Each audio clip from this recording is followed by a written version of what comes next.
Assalamualaikum warahmatullahi ta'ala wabarakatuh. Al-Fatiha. A'udzubillahi minasyaitonir rajim. Bismillahirrahmanirrahim. Alhamdulillahi rabbil alamin, arrahmanir rahim, maliki yaumiddin.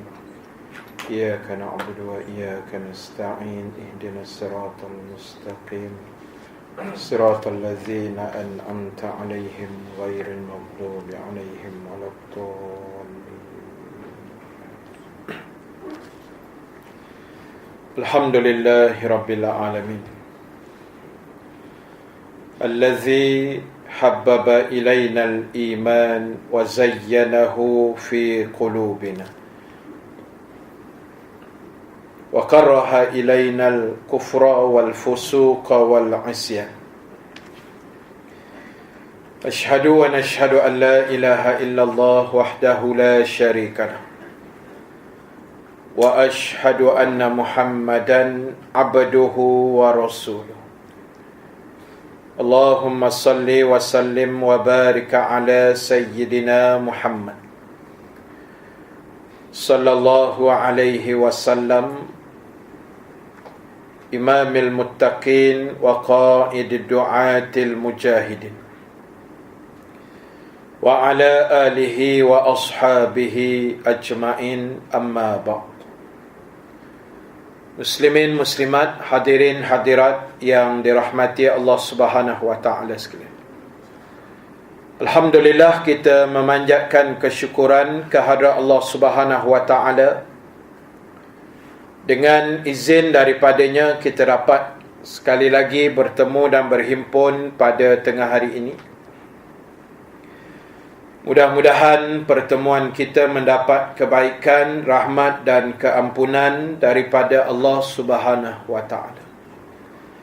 InsyaAllah pada tengah hari ini kita akan sambung lagi perbahasan dan perbincangan menggunakan kitab 22 Dosa Hati Manusia. Dan kita masih lagi dalam membahaskan tajuk yang ketiga, iaitulah bakhil. Tersambung bacaan muka surat 17, perenggan yang di bawah sekali. Sifat bakhil mempunyai pengaruh negatif yang besar dalam kehidupan manusia, seperti mendapat bencana, hilang rasa kasih sayang, tiada simpati, serta timbul rasa dendam orang lain kerana tidak memenuhi kemahuannya. Jadi tuan-tuan, ibu-ibu yang dirahmati Allah sekalian, kita membahaskan antara dosa hati atau penyakit hati yang mesti kita hindarkan daripada diri kita, iaitulah antaranya disebut sebagai penyakit bakhil. Tamak. Bakhil ni juga boleh masuk dalam kategori tamak. Sebab dia sayang nak mengeluarkan harta bendanya. Dia terlalu cinta kepada wang ringgit, dan sampai pada tahap terlalu berkira. Kan? Setiap sen itu dikira, hasil titik peluh dia, yang akhirnya menyebabkan sumbangan ataupun hasrat dia nak mengeluarkan atau membelanjakan wang ringgitnya tadi terbatas atau terbantut kerana kebakhilan yang bersarang dalam diri manusia. Jadi oleh kerana itu, tuan-tuan, para sahabat yang dirahmati Allah sekalian, kita kena elakkan penyakit bakhil ini. Kita kena hindarkan penyakit bakhil ini, sebab dia langsung tidak memberi keuntungan kepada kita. Dan kalau kita baca dalam satu riwayat yang diceritakan oleh Sayyidina Umar bin Al-Khattab radhiyallahu anhu, antaranya Sayyidina Umar menyebut Nabi sallallahu alaihi wasallam pernah berdoa memohon beberapa perkara perlindungan dengan Allah. Antara benda yang Nabi doa yang minta perlindungan adalah daripada penyakit bakhil. Nabi minta Allah Ta'ala menjauhkan baginda daripada sifat bakhil. Sebab macam yang saya sebut tadi, tidak memberi keuntungan. Sifat bakhil ni menyusahkan semua pihak, malahan merugikan. Dan mungkin ustaz-ustaz lain dah sebut dalam beberapa hari Ramadan ini. Hari ini hari yang keempat. Kita baca dalam hadis yang disabdakan oleh Nabi SAW, sebaik-baik sedekah, kata Nabi, adalah sedekah yang kita hulurkan dalam bulan Ramadan. Sebaik-baik sedekah ni ialah sedekah yang kita beri dalam bulan Ramadan. Dan Ramadan inilah bulannya. Bulan yang kita duduk sekarang ini, hari yang keempat dalam bulan Ramadan. Dan ingat apa yang diriwayatkan oleh para sahabat, yang selalu saya sebut juga di mana-mana. Kana Rasulullah sallallahu alaihi wasallam ajwadan nas fi syahri Ramadan. Adalah Nabi sallallahu alaihi wasallam menjadi manusia yang paling pemurah menjelangnya bulan Ramadan. Dan pemurahnya Nabi adalah lebih laju daripada angin yang bertiup kencang. Nabi paling banyak sedekah, paling laju, paling ringan tangan, paling rajin dalam bulan Ramadan Al-Mubarak. Jadi tuan-tuan, ibu-ibu sekalian, kita kena praktikkan perkara ini. Harta tu, ialah harta ni Allah bagi, kan? Kalau Allah nak ambil, dia boleh ambil sekelip mata. Allah nak bagi juga, dia boleh bagi sekelip mata. Dia boleh tarik sekelip mata, dia boleh bagi sekelip mata. Tanpa disangka-sangka, tanpa dijangka-jangka, Allah boleh buat kun fayakun. Mudah saja. Sebab itu ingat, harta yang kita ada, wang ringgit yang kita ada hari ini, Allah bagi pinjam, tolong urus. Jadi Ramadan adalah bulan yang amat-amat terbaik untuk kita mempraktikkan perkara ini.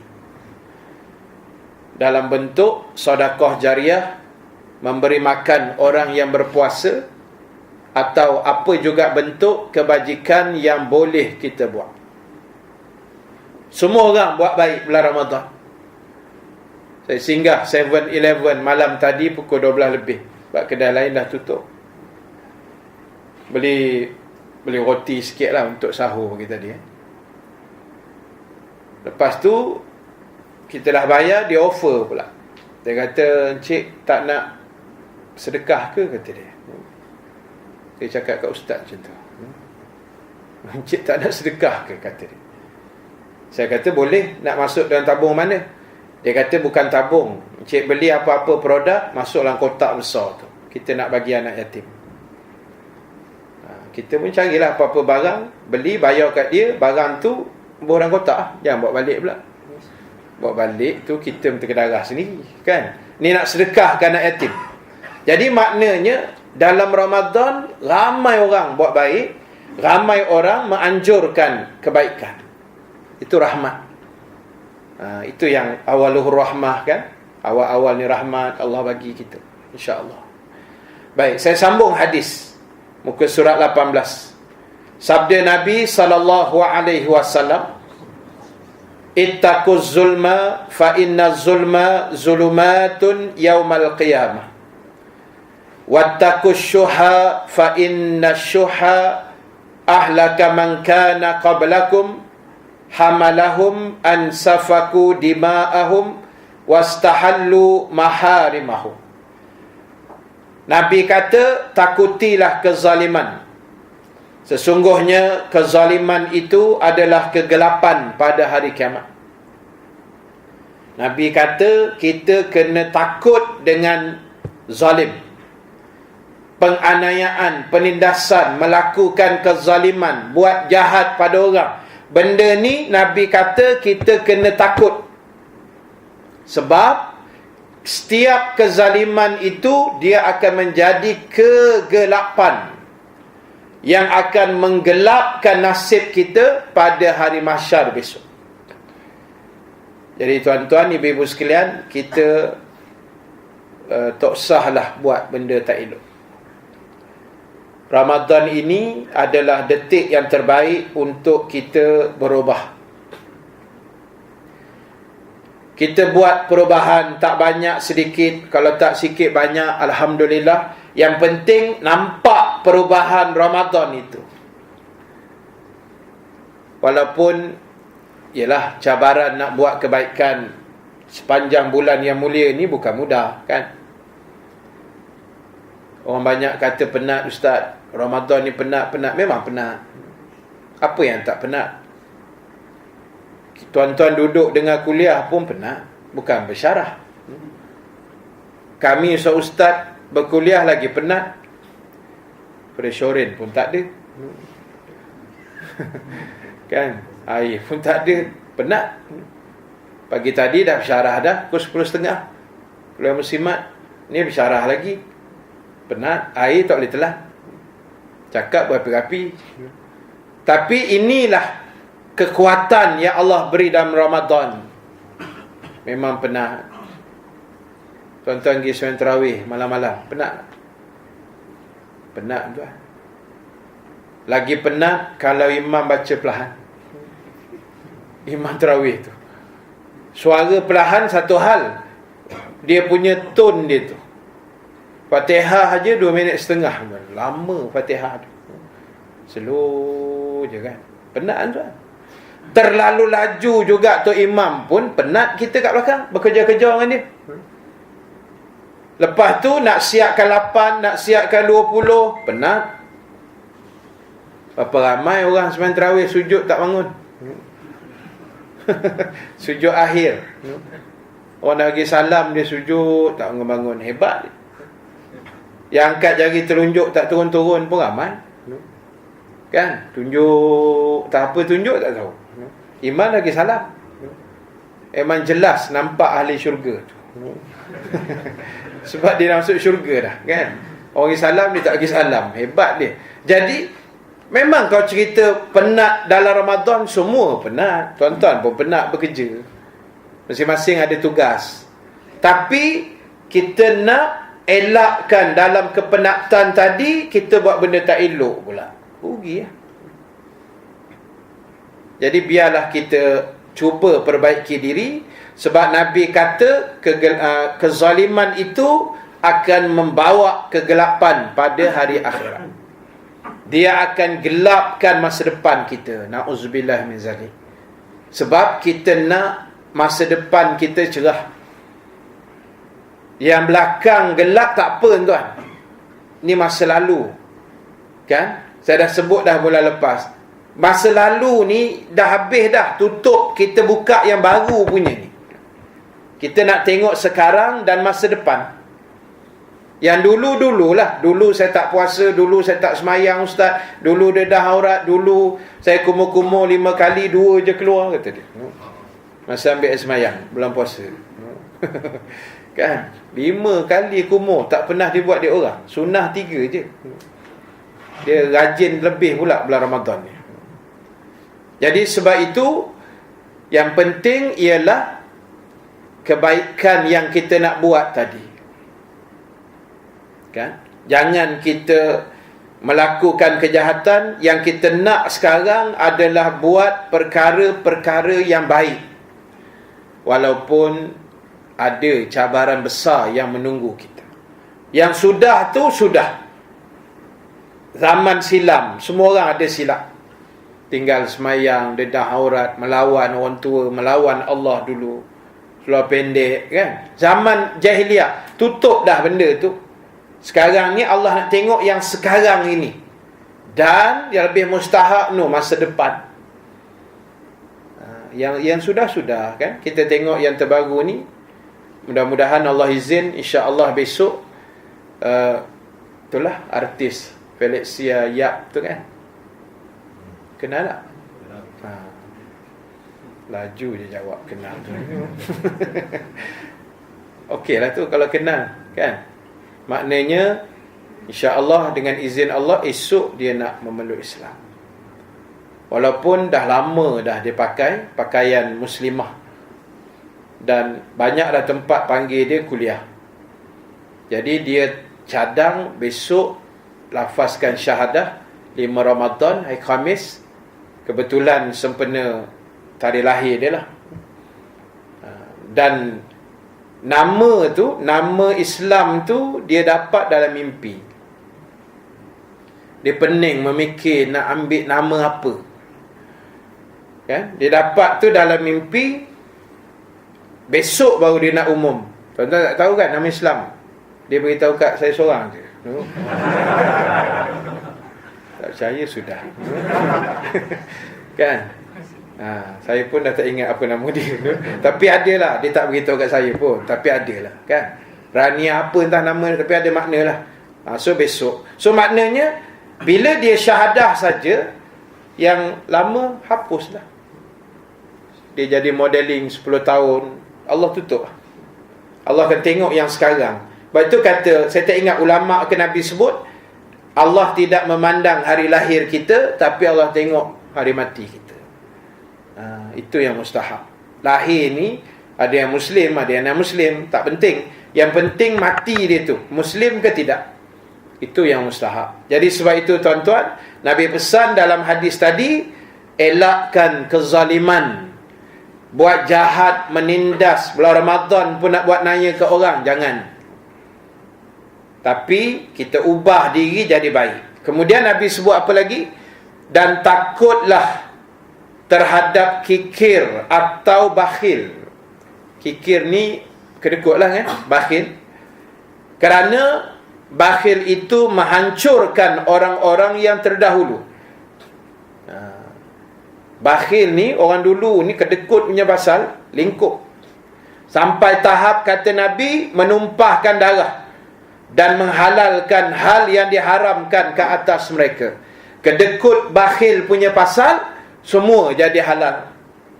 Yang haram pun jadi halal. Kedekut punya pasal. Kedekut punya pasal, bakhil punya pasal, sanggup orang kata putus adik-beradik. Tak nak bagi sumbangan harta benda, berkira ini benda yang Nabi dah sebut 1400 tahun yang lalu. Dan saya dah sebut dah banyak kali pada tuan-tuan. Kita ambil iktibar cerita Piramli Haji Bakhil tu, ambil iktibar kebakhilan itu, watak yang dimainkan dalam filem itu, yang bila kita tengok memang antara impak dia. Saya dah pernah cerita pada tuan-tuan dulu, bila kita berkawan dengan orang bakhil, kita bimbang tempias dia berpenyakit kena pada kita. Kita insya-Allah pemurah, baik, tak berkira sangat. Tapi saya dalam ramai-ramai kawan, yang paling saya takut bila kawan saya bakhil. Kita jadi, ya Allah tuan, macam-macam hal berjadi. Kan, kita pergi, ialah kalau kita baca balik sejarah para sahabat bersedekah kan, mereka sedekah kan hebat, bagi semua. Sayyidina Abu Bakar kan, bagi semua apa yang ada dalam kocek. Bila orang tanya apa tinggal, dia kata Allah Rasul. Tinggalkan aku Allah dan Rasul saja. Kadang modal ni juga anak murid guna. Pergi makan dengan ustaz, dia nak bayar, saya tinggal Allah dan Rasul saja. Maknanya nak suruh ustaz bayar tu. Dia kata dia tinggal Allah Rasul, poket dah kosong. Hebat alasan dia tu. Mengikut sunnah betul. Jadi tuan-tuan, tak apa lagi. Kadang bila kita join dengan orang-orang bakhil ni, penat kita. Hati mula bercakap, si aku je keluar duit, kan? Si aku je bayar. Dia terdarah je kuat. Tu yang penat. Lama-lama akhirnya penyakit tu kena kat kita. Kali ni turun, kau bayar sini, aku takkan bayar. Kan dah ada penyakit tu. Daripada asal baik, pemurah, suka nak belanja, tiba bila kena macam tu, penyakit tu timpa pada kita balik. Na'udzubillah min zalik. Sebab itu tuan-tuan, praktikkan diri kita rajin beramal, rajin bersedekah, rajin buat baik. Tak payah bincanglah bulan Ramadan ni, sebab semua orang tahu fadilat, kelebihan yang mesti kita ambil, kita rebut dalam bulan yang mulia. Hari ni dah masuk 4 Ramadan.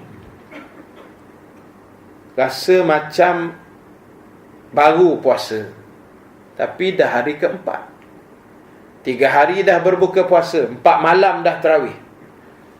Tapi itulah tuan-tuan, ibu-ibu sekalian, masa berjalan dengan begitu pantas. Kan? Gedebak, raya. Sekejap je. Sedangkan hari dah berlalu 3 hari. Hari ni hari keempat. So itu kena checklist balik, semak balik. 3 hari dah berlalu ni, saya sebut selalu kena semak balik. Ada benda-benda besar saya nak kongsi sikit lah, tambahan. Mungkin ustaz-ustaz lain dah sebut, saya minta maaf, kita ulang balik lah kalau kebetulan dia sama. Ada berapa benda yang saya sebut dah di mana-mana 2-3 hari ni, yang kita kena ambil kira betul-betul kena buat. Nombor 1, sembahyang tarawih. Walaupun bunyinya solat sunat tarawih, tapi ingat tuntutan sunatnya hanya berlaku dalam bulan Ramadan saja. Saya tak apa Ustaz, tarawih ni nanti lepas raya saya buat lah. Tu Syiah nama dia.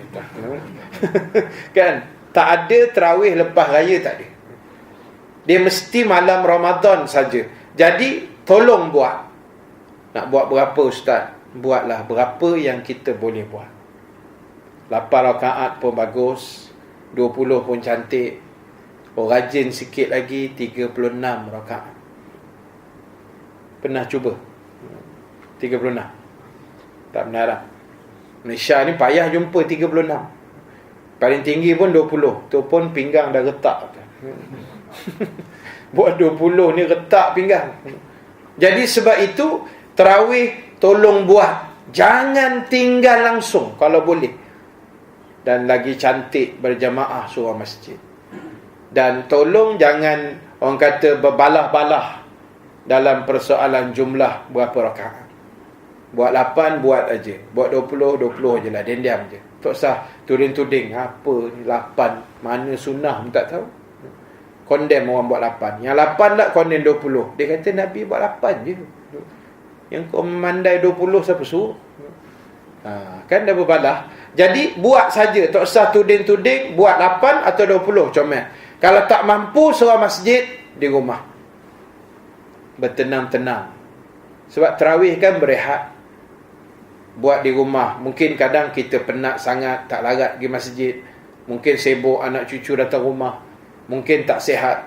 Usahakan juga 8 rakaat tu. Kan, lepas isyak buat 2, rehat-rehat, baring-baring sekejap. Lepas tu pukul 10 kan 2. Pukul 12 sebelum game 2. Half time 2. Kena tim kalah langsung tak sembahyang tarawih. Jadi buat pelan-pelan. Yang penting jangan tinggal. Sebab kalau kita baca zaman Nabi SAW, mereka tarawih kan berehat kan. Lepas 2 rehat, lunjuk kaki, duduk sandok. Nabi bagi tazkirah ringkas sikit, rehat-rehat, sambung 2. Kalau di Mekah pula, sambung 2, lepas tu mereka tawaf. Rehat dia tapi tawaf. Hebat. Lepas tu rehat pula 2 lagi sambung, lepas tu duduk kejap, lunjuk kaki, minum zam-zam. Tu zaman Nabi. Zaman kita, kalau buat 2 rehat, lega-lega kat luar, memang tak masuk dah lah. Ini ikut sunnah Ustaz, kita berlega dulu. Lepas tu sampai ke motor, start, terus balik. Tak adanya. Memang 2 tu saja. Confirm tak percaya, cubalah buat, kan? So lebih baik 8 ke 4 jalan dulu, break, sambung balik. Dia tak boleh keluar, jangan keluar. Kunci pintu. Kan, suruh AJK kunci pintu surau tu, yang bagi orang keluar tu. Jadi sebab itu nombor 1 ringkas dia, tarawih jangan tinggal. Nombor 2, Al-Quran kena baca. Tak payah kelang kabut nak suruh khatam sekali apa semua tu, tak payah. Kalau sampai, Alhamdulillah. Tak sampai khatam, tak apa. Yang penting baca. Dan lebih besar lagi pahala kalau bacaan itu kita buat secara bertadarus. Sebab mengambil sunnah daripada Nabi SAW, setiap malam Ramadan baginda bertadarus berdua dengan malaikat Jibril alaihi salam. Nabi baca, Jibril semak. Jibril baca, Nabi semak. Itu Nabi. Tiap malam tadarus sampai habis 30 juzuk 1 bulan. Ada riwayat sebut malam tahun akhir Nabi hidup, Nabi tadarus 2 kali khatam. Itu tahun last. Jadi mengambil tadarus Nabi dengan Jibril, itu yang kita buat tadarus. Jadi dapat tambahan pahala sunat. Pahala baca Quran 1, pahala tadarus 1, 2 lah. Jadi nak tadarus ni berapa ramai? Satu grup 3-4 orang, 5 orang cukup lah. Jangan sampai 10 orang. Nanti tak ada tadarus. Sembang, orang lain baca tak dengar, kan? Jadi kena faham begitu. Kadang ada juga yang macam lebih buruk sikit. Saya kalau boleh tadarus ni nak betul-betul ikut sunnah. Saya nak tadarus dengan Jibril alaihissalam. Tengok muka dululah. Sebelum ada hajat besar nak tadarus dengan Jibril ni, tak payah. Tadarus dengan Tok Imam pun cukup dah kita ni. Jadi tak boleh sangat tadarus di masjid surau atau di pejabat. Bacalah Quran di rumah, tadarus di rumah, anak isteri suami. Tak boleh juga baca Quran seorang-seorang. Jangan tinggalkan langsung pembacaan Al-Quran sepanjang Ramadan kalau boleh, kan? Praktikal. Sebab Ramadan bulan Al-Quran. Nak buka puasa tu kalau ada masa, selaklah sikit, selai 2. Kan? Ambil ruang. Half time, baca sikit. Lepas tu balik tarawih ke, baca sikit. Lepas subuh, baca sikit. Tak apa, sikit-sikit, tapi kita baca tiap-tiap hari. Kita cuba usahakan. Itu nombor 2. Nombor 3 yang selalu saya peringatkan bersama, sebab ni awal lagi ni, masih awal, kita boleh baiki lah. Nombor 3, jangan tinggal sahur. Jangan tinggalkan bangun bersahur. Sebab kalau kita tengok hadis Nabi SAW, Nabi terlalu bersungguh-sungguh, bersemangat. Orang kata beria benar. Nabi kata bersahurlah walau seteguk air. Kan? Nabi kata bersahurlah walaupun dengan seteguk air. Kesian dekat Nabi tu. Nabi beria suruh kita bangun. Ayat dia tu, hadis dia tu menggambarkan bersungguhnya Nabi suruh kita bangun sahur walaupun seteguk air. Tuan-tuan sahur tadi seteguk ke beberapa teguk? Secawan lah. Kita sahur tadi secawan. Berbuka sebesin. Boleh mandi ya, itu bikai itu. Jadi sahur ni kena bangun. Dia bukan masalah seteguk 2 teguk tu. Nabi suruh bangun. Sebab barokahnya makan sahur dan barokahnya waktu yang kita bangun pukul 5 tu. Sebab saat mustajab doa. Jadi cuba ambil ruang, curi ruang sebelum atau selepas sahur sebenarnya sunat 2 rakaat. Jadilah baca Quran sikit ke, berzikir sikit ke. Bukan semata-mata bangun makan saja. tapi ada isian lain yang kita cuba selitkan. Kalau dapat yang tu lagi baik. Sebab saya sebut dah tadi, kesian tengok Nabi bersungguh suruh kita makan, bangun makan sahur. Dan Nabi pun tahu, sebab tu dia kata seteguk air. Nabi tak kata bersahurlah walau sepinggan nasi atau sebuku roti. Tapi Nabi kata walau seteguk air. Sebab Nabi tahu orang bangun tidur payah nak makan banyak. Tuan-tuan bangun sahur, bangun terus makan ke? Tak. Duduk kat meja, termenung 15 minit. Macam ni, tengok je nasi tu. 15 minit. Tenung. Bini kata, bang, tembus meja bang. Yang kita tenung nasi tu, dia tak masuk ke mulut. Tapi kenapa kita termenung dekat meja dulu, pagi-pagi bangun sahur? Nak ambil mood. Nak ambil mood nak makan tu. Tak ada orang bangun bersila 3 pinggan terus baham sahur. Confirm jin tanah dalam perut dia, tu je. Kalau makan sahur bertambah, ada masalah dalaman. Kan? Ada jin ke apa, aku tak tahulah. Tapi biasa sahur jarang sangat orang bertambah. Kecuali kalau terlampau sedap atau terlampau lapar, dua tu je. Kan? Tapi normally-nya memang biasa-biasa je sahur ni, tak ada beria benar kita makan, kan? Sebab mood pagi subuh. Tapi Nabi pesan bangun, so kena bangun. Itu nombor 3. Nombor 4, tuan-tuan, jaga juga adab yang Nabi ajar melewatkan sahur tu sekali ya, lewatkan makan sahur. Dan nombor 4, segerakan berbuka puasa. Menyegerakan ni maksud dia maghrib pukul 7.29 lah, 8 ke 9 macam tu lah. Jadi 7.25 dah boleh standby lah dekat meja kan. Jangan pukul 7 awal sangat. Itu tak sabar nak buka. Ini menyegerakan lain. Pukul 7 dah duduk pegang kurma, masalah nanti. Penyek kurma tu dia kerjakannya. Picit, sekejap picit, bila nak azan, kata dia. Kurma ditenyeh juga, lama-lama hancur kurma tu. Bilal asyik kena maki je sebulan Ramadan. Lambat saja Bilal. Jadi sebab itu tuan-tuan, pukul 7 tu awal sangat. Kita duduk 2-3 minit, standby. Yakin azan waktu masuk baru buka. Kadang ada orang juga kelang kabut. Bilal baru ketuk mic je. Testing 1, 2, 3. 3 dah kurma masuk. Dia dengar 3 tu kan, 3 ketul selalu. Jadi batal puasa tuan. Yang buat pasal belum waktu dah makan, batal puasa. Jadi sebab itu tuan-tuan, kena yakin betul. Dan saya nak tambah satu lagi peringatan bersama. Tolong baca doa ketika buka puasa.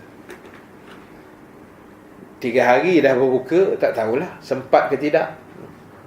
Rasa tak sempat ustaz, lapar betul ni. Tak apa, start petang ni baca doa. 3 doa wajib. 1, doa makan, Allahumma barik lana. 2, doa berbuka, Allahumma lakasumna. Nombor 3, tuan-tuan tambahlah 1 doa sendiri punya. Dan tiap-tiap malam lain-lainkan doa yang sendiri itu.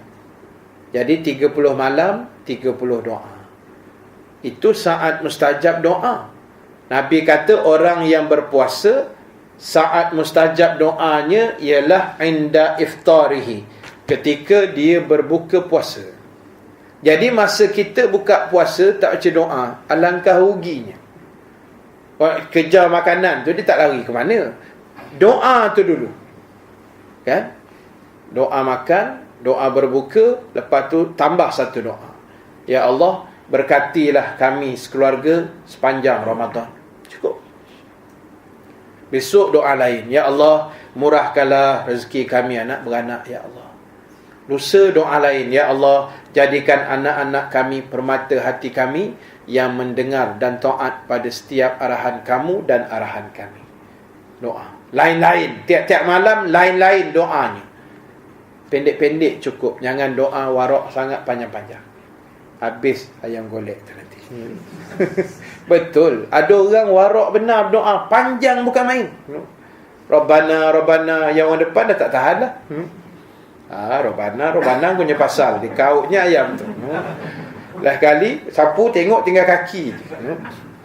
Baru jadi doa tahlil pula lepas tu kan. Jadi maknanya tuan-tuan, peluang mustajab doa kena ambil, kena rebut. Kita bukan boleh-boleh puasa tiap-tiap hari ni, Ramadan saja. Jadi sementara semua orang boleh buat benda ni, walaupun ada dah 2 hari lepas dah kena masuk web mayat dah sebab tak puasa. Puak panda ni, ni game panda lah. Panda tak puasa tuan, kan? Panda kerja dia duduk, golek-golek, makan buluh, tidur, tu je. Kalau kita puasa macam tu, serupa macam panda tu, kan? Ada orang dia rasa hebat, saya puasa daripada pagi sampai malam. Tak hebat tuan. Kita puasa pagi sampai malam, tak makan tak minum. Kalau itu je yang kita buat, tak hebat langsung. Sebab ayam 21 hari dia puasa. Ayam tahu kan? Ayam apa pelik sangat saya sebut ayam, pandang macam tak puas hati. Kan? Ayam tu bila dia bertelur, dia mengeram telur dia puasa 21 hari tak makan. Duduk ram telur, tak bangun, tak ke mana, 21 hari. Kita kata saya hebat puasa pagi sampai malam. Ayam lagi hebat 21 hari. Tak makan tak minum. Kita puasa tahan lapar dahaga, takkan tak minum. Tarawih pun tak, sama macam ayam. Ayam pun tak tarawih, tak semayang pula, sama macam ayam juga. Lain macam kuliah tengah hari ni yang buat pasal tu tak ada air. Kalau ada air lagi hebat lah kan. Jadi tuan-tuan, maknanya kita ni kadang-kadang mikir, rasa aku puasa ni dah hebat ahli syurga dah. Kalau puasa kosong macam tu, tak usah mimpi lah. Biar puasa kita ni ada pengisian. Bukan tahan lapar dahaga saja, tahan juga benda lain kan. Nafsu kena tahan, panca indera kena kontrol, iman kena jaga, hati kena bersih. Payah nak jaga bulan Ramadan ni. Tapi itulah saya katakan tadi, kita kena usahakanlah supaya puasa kita tak sama macam ayam tadi, tak sama macam binatang-binatang lain. Jadi sebab itu, letakkan diri kita ketika berbuka, tolong berdoa. Jangan tinggal. Sebab pada saya terlalu sayang. Berapa lama sangat nak doa tuan? Setengah minit saja 3 doa tu. Tak sampai seminit. Kan? Lepas tu nak makan setengah jam, doa seminit takkan tak boleh. Jadi ambil ruang, kita berdoa pada Allah supaya setiap kebaikan yang kita buat, Allah akan terima. Dan jangan lupa minta doa pengampunan tu. Sebab itu cukup mustahab. Biar kita sambut 1 Syawal betul-betul memenuhi makna Aidul Fitri. Kembali kepada fitrah. Maknanya Allah ampun dosa kita, insya-Allah kita jadi bersih. Baik, akhir sekali tuan-tuan, saya nak habiskan hadis di bawah. Sifat bakhil ini sepatutnya tidak wujud dalam jiwa dan pemikiran umat Islam.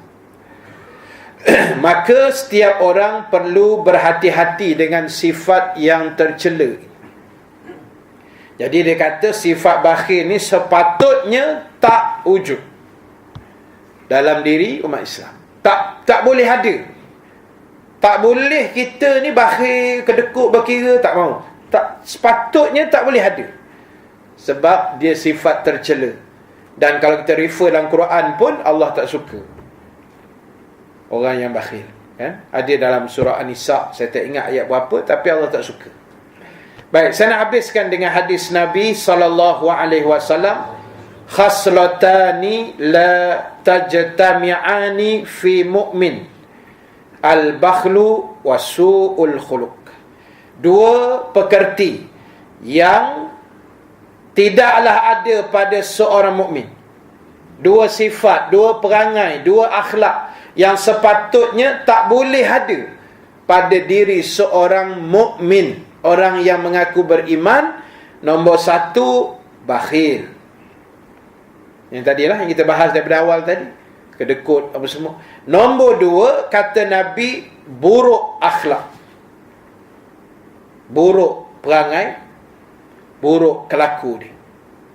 Ini juga tak boleh ada pada diri kita orang-orang yang beriman. Tak boleh ada sifat bakhil dan buruk perangai. Sebab itu tuan-tuan, Ramadan sebenarnya mentarbiah kita siapa kita yang sebenar-benarnya. Ramadan inilah diri kita yang sebenar. Sebab apa saya kata begitu? Sebab bulan lain orang akan salahkan iblis dan syaitan. Kan, kenapa buat jahat? Dia kata iblis hasut. Ramadan buat jahat juga. Kenapa? Iblis tak ada. Maknanya kita take over tempat iblis. Kita bertukar watak jadi iblis. Sebab Nabi kata wasil silati syayatin. Allah Ta'ala dalam Ramadan dia belenggu. Belenggu ni macam-macam perbahasan lah. Rantai, ikat, kurung, semua ada. Tapi Allah sebut, Nabi sebut dalam hadis tu syayatin, syaitan. Ada ulama bahas yang kena ikat, kena rantai ni iblis dan syaitan saja. Tapi jin tak kena. Dan saya yakin jin tak kena tu, saya yakin. Sebab itu bulan Ramadan kadang-kadang malam-malam rumah kita pun macam-macam bunyi keluar. Bunyi yang pelik-pelik, yang menakutkan. Kadang-kadang dia berbunyi 2 malam lepas, pukul 12 lebih, dekat pukul 1, SMS masuk. Saya baik tengah tengok bola, tak tidur lagi kan. Lepas tu SMS masuk, ustaz tolong cek tengok Tok Imam kami. Tok Imam tengah kena rasuk. Tok Imam makmum. Kalau Tok Imam dah kena rasuk, makmum macam mana agak kan? Yang mesej tu makmum. Ada tu akak tu, ustaz tolong cek imam kami ni, apa hal pula tengah malam kena rasuk. Setan tak ada. Maknanya yang rasuk tu jin. Dan dia kata, saya pun ustaz malam ni tidur memang tak boleh ustaz, saya nampak lembaga hitam banyak sangat. Jin. Jadi memang saya ada lah, pengalaman tu saya ada. Pengalaman orang kena ganggu bulan Ramadan, memang ada. Tapi yang ganggu tu semua jin. Jin kafir lah, kebanyakan jin kafir yang jahat. Jadi sebab itu tuan-tuan, benda-benda ni kita kena ambil kira lah. Sebab itu dalam Ramadan kita adalah kita. Luar Ramadan kadang-kadang kita tompang setan, atau setan tompang kita. Kita tu bukan kita. Sebab ada benda lain yang tempek dekat kita, yang menghasut, yang itu, yang ini. Tiba-tiba dalam Ramadan tak ada siapa pun hasut. Sebab itu sama-sama kita ubah diri jadi baik. Dan saya sebut tadi, dalam Ramadan inilah dia bentuk diri kita jadi manusia yang jujur. Kita kumur-kumur tadi, tak berani telan. Walaupun Tok Imam ke sebelah kita, kalau kita telan pun siapa pun tak tahu. Kumur 7, keluar 2 saja. 5, selamat walafiat. Masuk dalam perut. Lepas tu buat-buatlah letih sikit muka kan. Siapa pun tak tahu. Tok Imam sebelah pun tak tahu. Tantah dia pun sama kan. Kumur 5, keluar 2 je. 3 selamat faham kan. Tak, siapa pun tak tahu. Tapi kenapa tuan-tuan tak telan air tu? Jujur kan.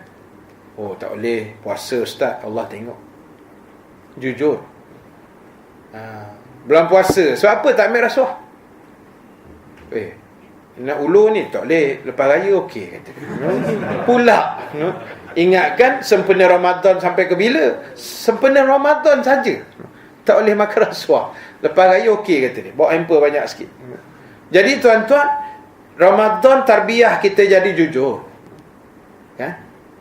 Kita tak berani nak kumur-kumur lebih-lebih sangat. Masuk air ke hidung pun tak apa nak berani. Kan? Sebelum ni, sebelum Ramadan, bulan biasa tak pernah pun ambil uduk kumur-kumur. Bulan Ramadan rajin pula kumur-kumur. Mungkin nak menghilangkan keperitan, tekak ada tukuk kan, kering sangat. Tak apalah kumur-kumur tu. Cuma kejujuran itu berlaku. Orang kita bab puasa jaga 100%. Gatal hidung, tak berani korek.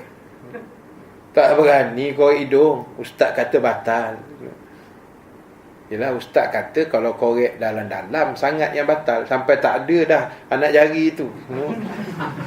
Tu batal lah. Confirm batal. Kan? Setakat sikit-sikit je depan ni tak ada hal kan.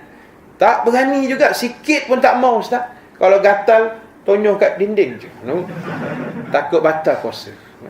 Hebat tak? Hebat orang kita jaga puasa. Tak berani dia. Jujur. Walaupun tak ada orang, korek hidung dan dalam, tak berani. Takut batal. Tapi bab lain buat dek. Tu yang sakit hati. Kan? Tak semayang. Ramai. Puasa wajib beria jaga. Semayang subuh tak. Semayang zuhur pun tak. Yang best tu, waktu maghrib tahu pukul apa. Maghrib tak semayang. Isyak tak semayang. Tarawih belakang imam. Ni mazhab baru punya.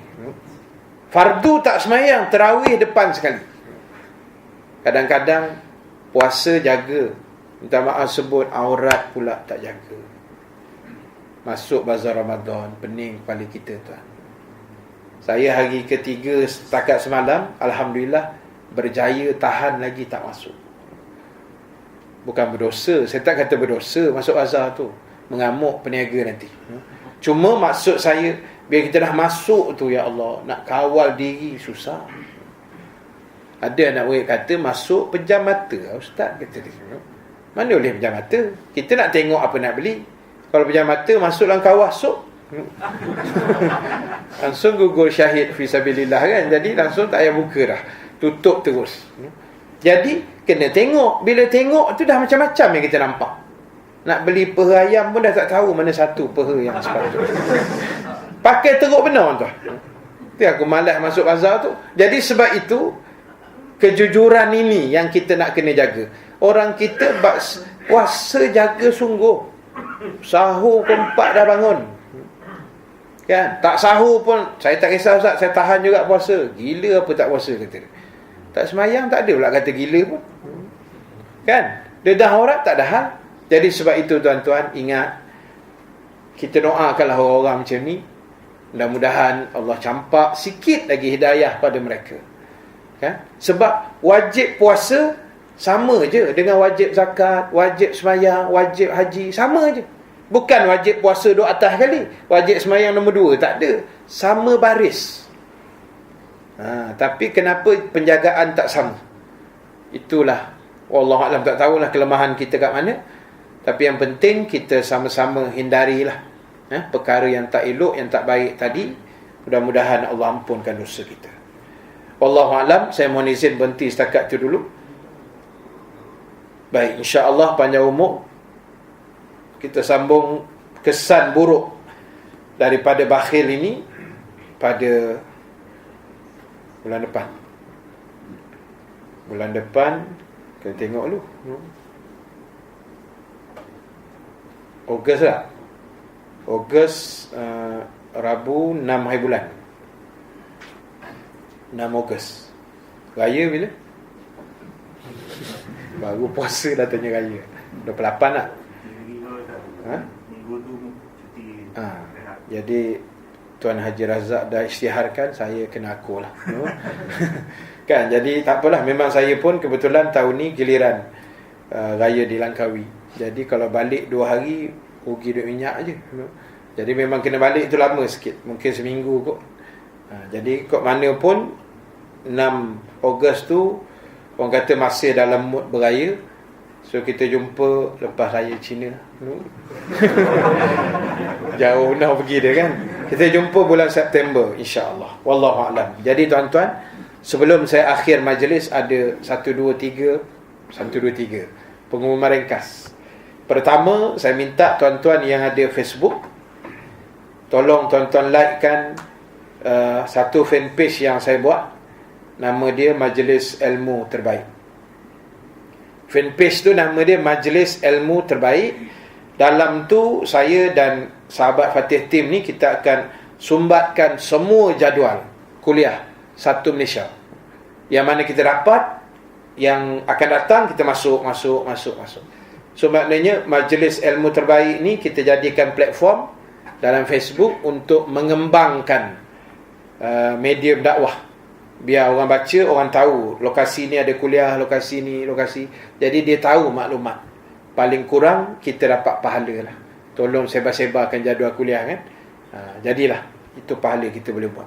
Itu satu. Yang kedua, saya datang hari ni dengan sahabat Fatih Team, yang selalu tuan-tuan tengok dalam Facebook Fatih Team tu. Ini salah seorang daripada staff lah, ataupun petugas sepenuh masa. Cuma tengah hari ni kami buat rakaman, dan kita ada bawa jual CD sikit lah, dengan adalah susu kambing apa semua sikit-sikit dalam kotak tepi tu. So kalau tuan-tuan nak cuba beli, dia alu-alukan lah. Sebab semua duit yang tuan-tuan beli dalam belian itu, kita akan top up masuk dalam akaun Fatih Team untuk kita runningkan program-program kita. Rakaman, kita buat VCD, kita buat CD, kita buat live streaming. Dan mereka ni ada 6-7 orang yang pecah-pecah lah setiap hari. Cuma buat masa Ramadan ni malam diorang tak boleh nak ikut lah, sebab tazkirah pun pendek, tarawih. Jadi kelang kabut nak set up kamera, jadi kita ikut belas siang pula.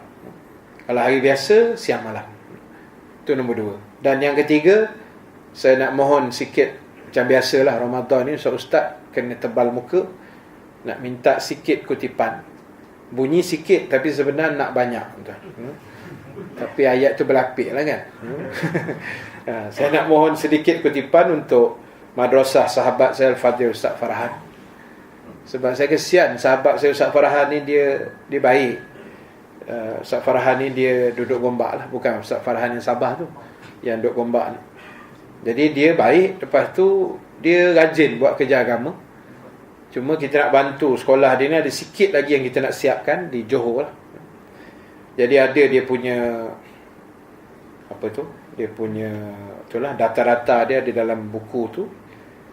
Tuan-tuan bagilah seberapa yang mampu, sebab tajuk kita pun bakhil. Sesuai sangatlah, kebetulan. Jadi kalau tak bagi, saya tak katalah tuan-tuan tak bagi, tapi kita belajar dah kejap ni kan. So kena praktikal selalu, insya-Allah. Wallahu a'lam. Terima kasih banyak. Mudah-mudahan Allah terima segala amalan kita. Aqulu qawli hadza wa astaghfirullahal azim li wa lakum.